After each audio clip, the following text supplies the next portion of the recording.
อยู่ไหนนายน้ำประมาณนั้นแมวสเก็ตโตกับบ้านอยู่ซอกหาดอยู่ที่ไหนบ้านเนาะแมวสเก็ตโตก็ออกมาด้วยความหิวโหยอาหารการกินห้องหิวข้าวแล้วแมวสเก็ตโตก็นั่งมาเนาะนั่งจุ้มกันหิวข้าวนั่งขึ้นเวทีคุณเนาะหิวข้าวแมวมันกระแทกกระจายเต็มเวทีแสดงเลยตอนนี้หิวข้าวแฮงแมวน้อยก็เลยแล้วว่าเขาดัง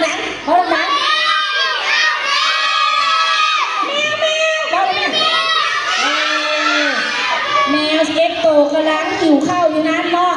กันอ้ายตัวแมวก็ไปซ่องหาอยู่หากินอ้ายแมวไปใส่แล้วเด็กอ้ายแมวมาแล้ว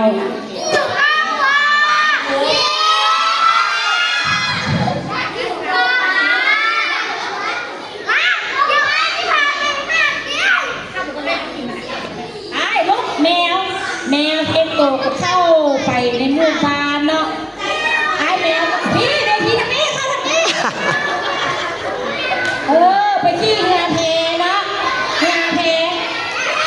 จ้าจะมาตรงง่ายมาออกมาออกมาได้ไหมออกมาจ้องเสื้อออกมาทางแมวมีไอ้แมวมีไอ้แมวมีลูกแมวได้เนาะพอเปิดวันนี้มอบเป็น12ตัวเนาะไอ้เพื่อนพาเป็นเลาะได้เนาะจับเสื้อดีๆย่างแมวเซ็นโตกับมันอยู่โหยบางมีฟ้าลมฝนตกเหือกเลยแตกแมวน้อยก็เลยตกน้ำลอยน้ำลอยมาลอ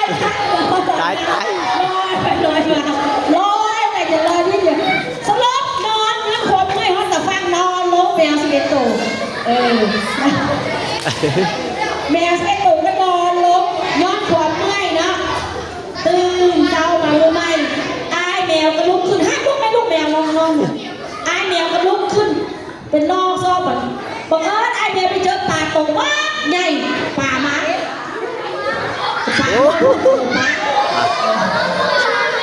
เจอป่าโตบ้างใหญ่เนาะกำลังลอยมาไอ้แมวก็เลยปลุกน้องๆนั่นคุณป้า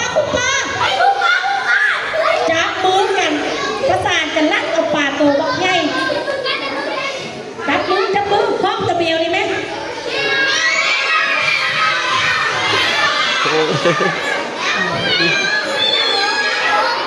หลังจากนั้นก็พากันนั่งพึ่งสาหาลุ้นกันเรื่องจะกินปลาตัวป่าก็นอนลงโอ้ยลุยบักใหญ่นึงเอาทำไมที่กินต้นกายกินหัวเนาะแบบนี้เนาะเอาใครที่กินบ้านไหนตกลงกันแมวนะ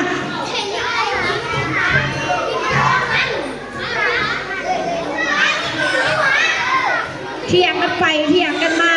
แมวสเก็ตโตก็รับครับแกแม่รับนะแมวสเก็ตโตก็นอนเอาหลับตาไหมครับแกรับตาตัวแมวก็นอนย้อนความอึดหิวอยากกินปลาตัวใหญ่เนาะแต่ว่าอ้ายยังบ่ปั่นให้เถื่อหลังจากนั้นแมวสเก็ตโตเห็นอ้ายนอนรับอ้ายแมวก็นอนได้ไหมอ้ายแมวนอนแมวสเก็ตโตก็เลยลักกินปลาพร้อมกันสเก็ตกินตัวปลาเลยเช็ด